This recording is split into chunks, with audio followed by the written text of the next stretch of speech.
Welcome back. Anthony Scaramucci has a unique perspective on both economics as well as politics. As a veteran Wall Street hedge fund manager and also former White House communications director, he has a front row seat to history. And welcome, Anthony. You're being really nice. You could have said I was a crash dummy for the Trump administration, but that's fine. You're being very nice. Oh, well, I mean, what a great time, though, to be watching what's going on in the world. And I really wanted to ask you, what were your thoughts about President Trump meeting Kim Jong-un at the DMZ? So I loved it. Like, I'm listening to all these eggheads in the foreign policy establishment and the military industrial complex. They don't like it at all, but I think the average person, you have to remember, I grew up in a blue-collar area, and so my friends and my cousins, they think it's great. They don't want rockets being fired over Japan. They don't want a nuclear bomb detonated by the North Koreans, and we've had a 30 to 65 year, depending how you want to measure it, intractable problem with North Korea. So if the President of the United States can build a personal rapport with him and see if we can bring a denuclearization of that peninsula, I think it's a very good thing. So I love it. I'm watching all the eggheads be upset about it, but I mean, that's Trump too, though. You know, yeah. Well, I'm like you. I grew up in Indiana, farm. You know, so I kind of got it, and it reminded me of like when I go to a city and I call up a college friend and I'm like, hey, I'm in your neighborhood. I'm from like a Long Island Italian neighborhood where we didn't have any farms in my area. I just got to be honest with you. But I hear what you're saying in terms of like the humbleness. You know, I mean, I grew up with just basic people, you know, and I think basic people want peace. Well, and he's trying, it seems like, to work this relationship. Like, you know, I've heard a lot of people say, well, he didn't really get anything out of it. It was a huge risk. But things take time, especially something like this. You mentioned decades and decades and decades of history. Well, again, I'm a big believer in personal rapport. You know, it's very hard to demonize somebody that you meet, you interact with, you learn a little bit about their family or their upbringing or whatever their travails are, you know.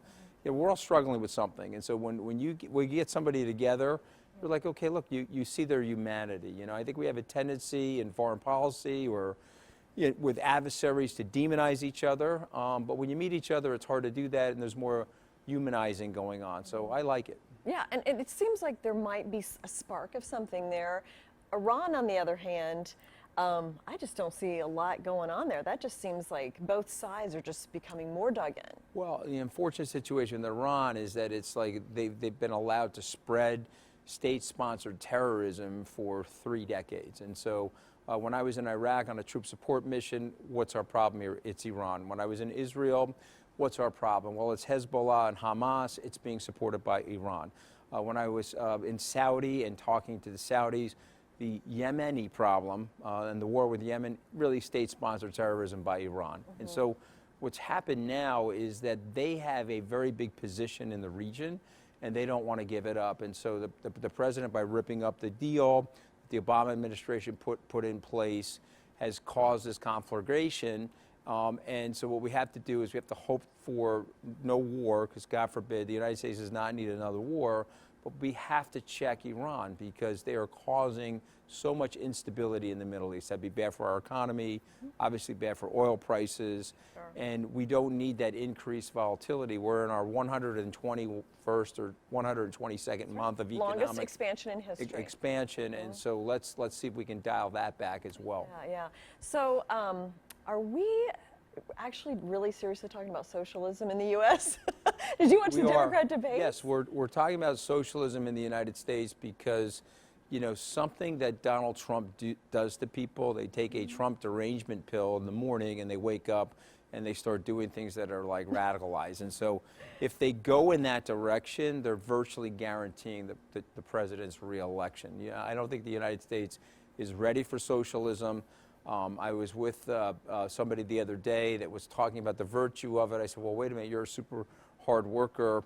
If you do 20 massages and your friend or contemporary is doing 1 massage, do you want to split the pay with them, or do you think that you should deserve the pay for the 20 massages? And the point being is that, like, it really does not work. It's a misalignment of human nature, and it's a misalignment of incentives, and there's no way to systematize through politics equality. The best we can offer people is a system of equal opportunity. And so the United States, frankly, needs to do a better job of that. Our education. Our K through 12 education system is uneven. pockets of it are fantastic. On the public side, pockets of it are a disaster. So that's the stuff we have to work on. And jobs training, job skill training, technical training, these are things that will give people a phenomenal life, Jane. But the notion that we're going to systematize socialism or provide free stuff, or you're going to wipe out $1.6 trillion of school debt, where you have working families that have actually put some money away each year. Or what about to people pay that off have just that paid off their debt? Or, yeah, moreover, exactly. And moreover, you have a situation where it's a free market contract. You're entering into a free market contract with a university at that price. And so why is it that someone should intervene and say, no, no, you don't have to pay that anymore. We're going to take the money from somebody else that we deem that we should be taking it from. That kind of confiscation of wealth is very unfair, and it causes a lot of bad outcomes. There's 150 years of documented disastrous history when people have tried to promulgate socialism. Well, socialism is one of those things that's very insidious because it sounds so nice. You know, let's pay for health care and let's pay for student debt loans, but it like digs a hole deeper and deeper. I mean, it's not good for a country's economy. It's not good for market forces. It's not good for, you know, success. I mean, I think about all the things we've done in the U.S., the inventions we've come up with, and pharmaceuticals and food and all this. I mean, we've missed all that. Well, just remember, it works off of aspiration and desperation. At the end of the day, everybody votes with their pocketbook. And so if people feel economically desperate and someone's offering them free things, well, guess what they're going to do? They're going to vote for that.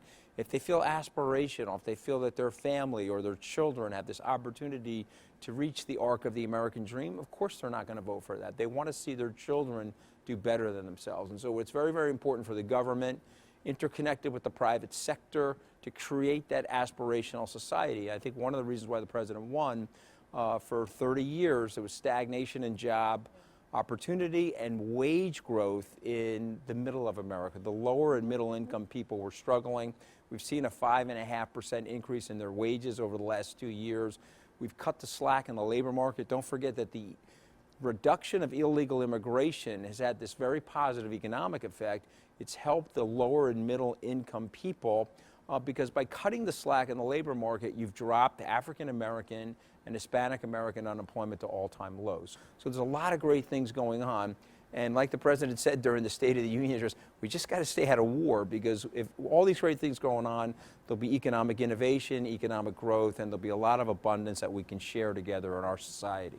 So quickly, tell me about the SALT conference. You've been organizing these for what, 10 years now, or? Yeah, I'm jet lagged like you can't believe. I'm ready to lay down here on the stage of the Nasdaq. But I was in Bahrain last week with Jared Kushner and Secretary Managin for the Peace Conference, and we're going to do a SALT conference in Abu Dhabi, November 19th to the 21st.